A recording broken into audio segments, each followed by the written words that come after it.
Hello friends, in this video lecture we will discuss about outbreeding. In previous lecture we discussed about animal breeding and there are two types of animal breeding. The first one is inbreeding that we already covered in previous video. Now the second part is about outbreeding.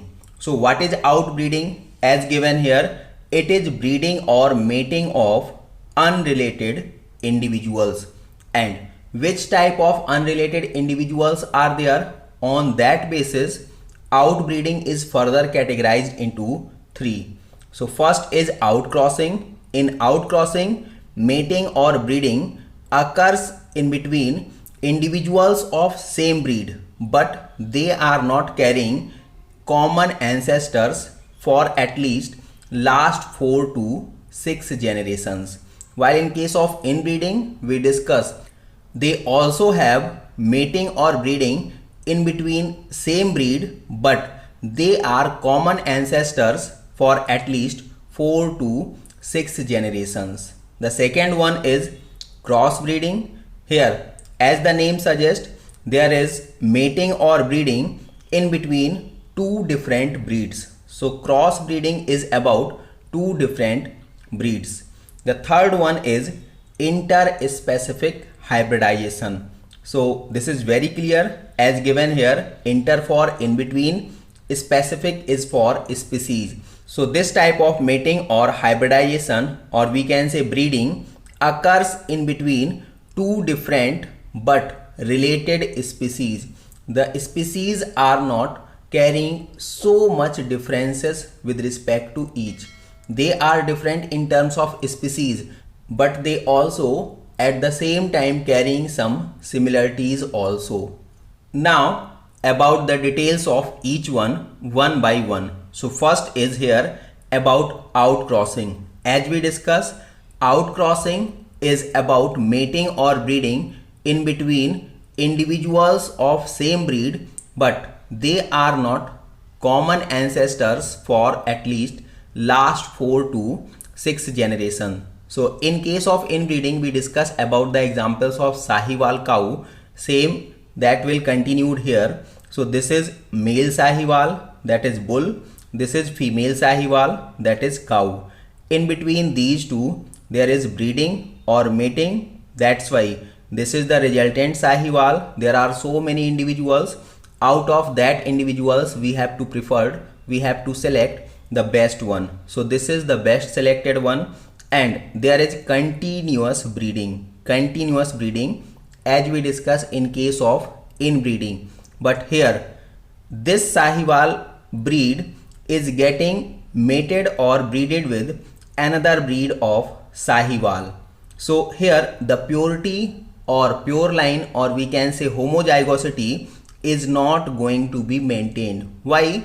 Because this Sahiwal breed is mated with another breed of cow. That may be Sahiwal or that may be another breeds like Sunandini, Brown Swiss, Holstein Friesian. There are so many breeds of cow. So any of that cow. So here there may be also few characteristics of this another breed in the next generation. So finally what we obtained here is not pure line or homozygous of this Sahiwal.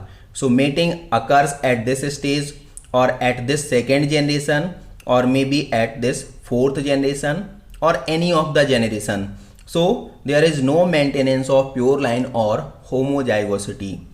Same thing is given here. This is about another pedigree of Sahiwal. So male Sahiwal, that is bull, female Sahiwal, that is cow.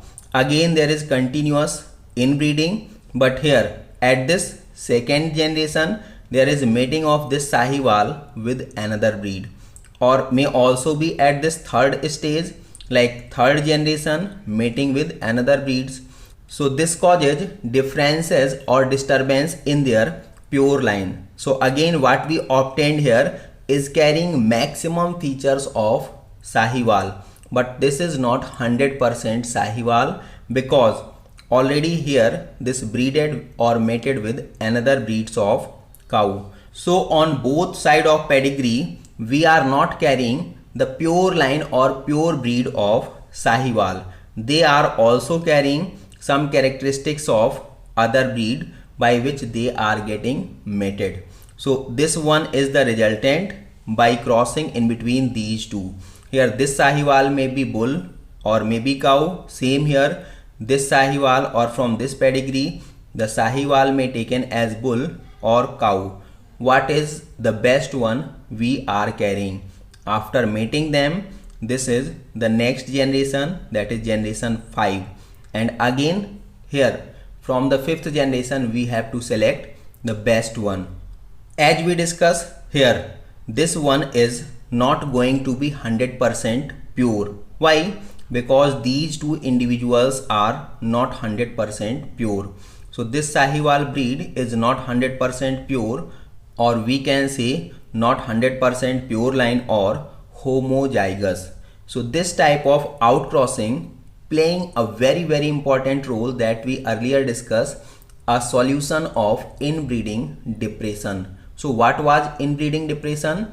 This is poorness in terms of productivity, in terms of yield or reproduction capabilities that occurs if there is continuous inbreeding. So this is given here, a single outcross is helpful to overcome inbreeding depression. Again, what is inbreeding depression? So this is poorness in terms of yield or productivity as well as reproduction capabilities if inbreeding continued for a very longer period of time.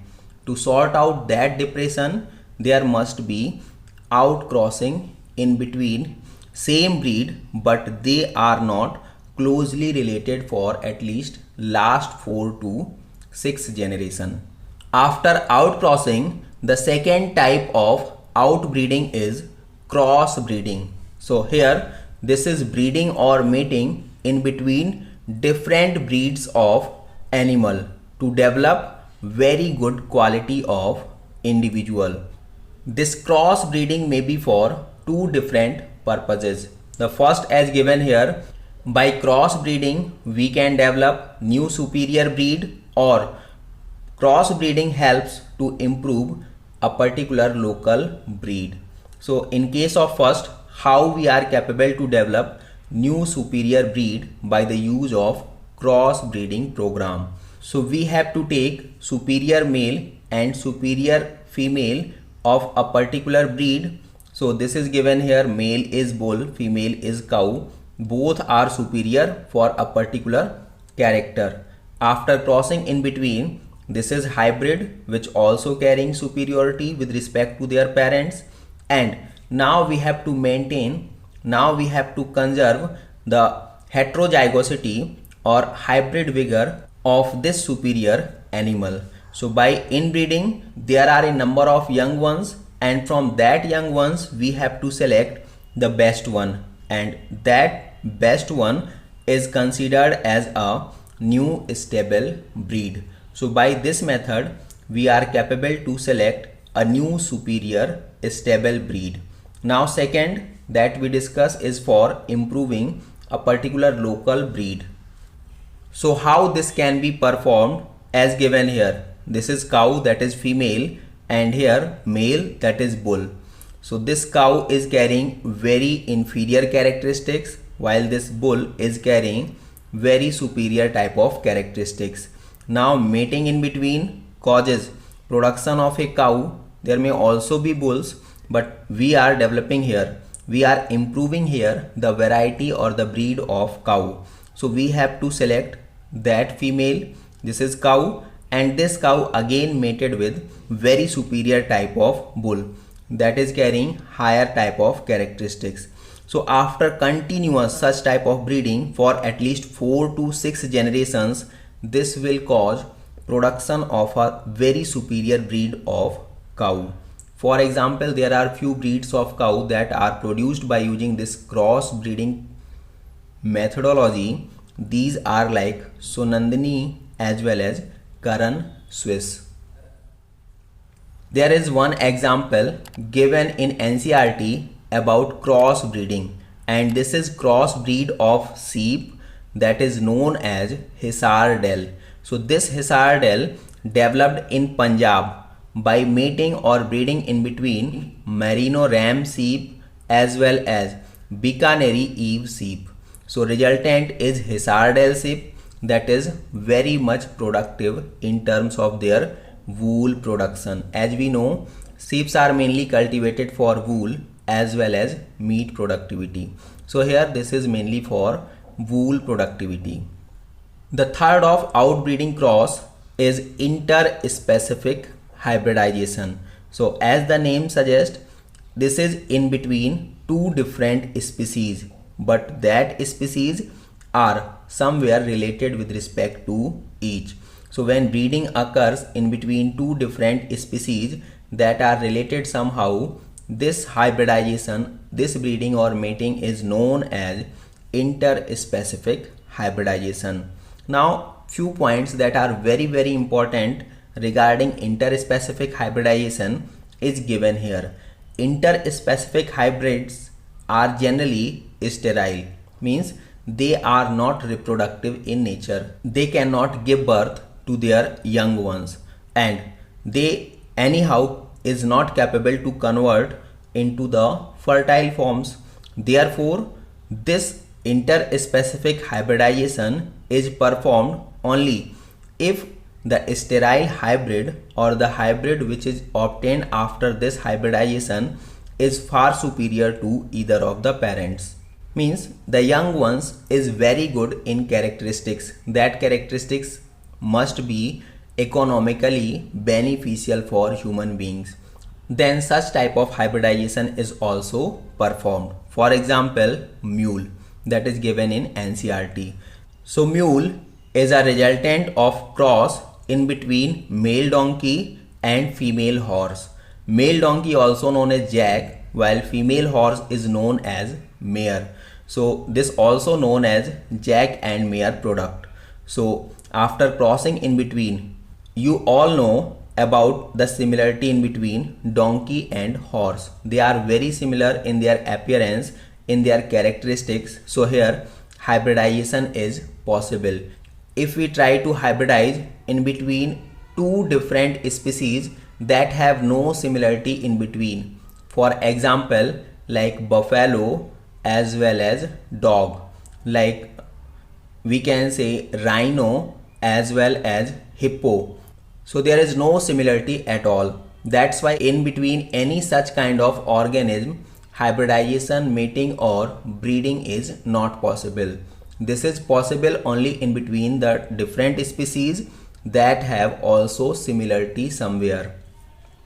So in donkey and horse there is very clear cut similarity. That's why hybridization or breeding is possible.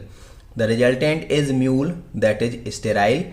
This is not capable to produce their next progeny. If we reverse this hybridization method, like here now this time we taken horse as a male, here we taken horse as a female, but now if we take horse as a male while donkey as a female, here donkey we taken as male.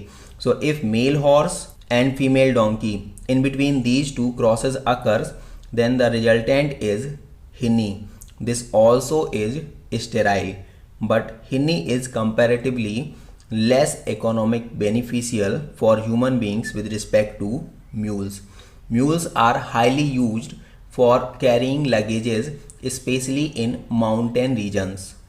There are also few more such type of interspecific hybrids like lion and tiger. When crosses occurs in between these two, then the resultant is liger. So from lion Li and from tiger Ger, this is liger. Same tiger and lion, here male is tiger, female is lion. This is tig lion. The individuals which produces by this is tig lion. So all you know about a nearness similarity in between lion as well as tiger. That's why hybridization is possible here. Now about the tricks how we can easily memorize these such confusing terminologies like we discussed inbreeding, outbreeding, outcrossing, crossbreeding. So all these are very confusing terminologies. So we have to make this every point very clear. So here the trick is, first this is about breeds, then ancestors, then pure line. In NCERT there is discussion about especially breeds and ancestors. So we have to focus mainly over here breeds and ancestors, and we also can focus at their purity. So these are 3 or 4 types in NCERT as we discussed. There are 2 main categories under animal breeding, inbreeding and outbreeding. So this is inbreeding, and under outbreeding we discuss about 3: outcrossing, crossbreeding and interspecific hybridization. So what are the basic differences? If we discuss about inbreeding, so inbreeding occurs in between same breed, but here their ancestors are also similar for at least 4 to 7 generations. That's why they are pure line, means they are carrying 100% characteristics of that particular breed. Second is outcrossing. So outcrossing, this also occurs in between the same breed, but here ancestors are not same, at least for 4 to 7 generations. So they are different. And here if ancestors are different, then pure line is usually not possible, but sometimes there may also be possibility for pure line. The third one is about crossbreeding. So very simply this is in between 2 different breeds. So here breeds are different, and if breeds are different then ancestors obviously will also be different. So hence this is also not a pure line, but in some cases, exceptional cases, we can say here purity may also be. The last one is about interspecific hybridization. So very easily you can find out the difference. Interspecific, that is about in between 2 different species, but here similarities must also be there. So just like this is species A1, this is species A2. So 1 and 2, this is about the differences in between, while A here is about similarities also in between. So how we can easily memorize here? The main confusion occurs in between these first 3. So simply you can memorize by using this trick: in, out, and then cross. So cross, that is in and out. So here in case of inbreeding, breeds are same, ancestors are same. Outcrossing, breeds are same, ancestors different. Crossbreeding, breeds as well as ancestors both are different. So here first 2 points, breeds and ancestors, this is common for inbreeding. In case of outcrossing, breeds same but ancestors different, means one same, one different. While in case of crossbreeding, both breeds as well as ancestors both are different. While interspecific, there is 2 different species, but they have also few similarities in between.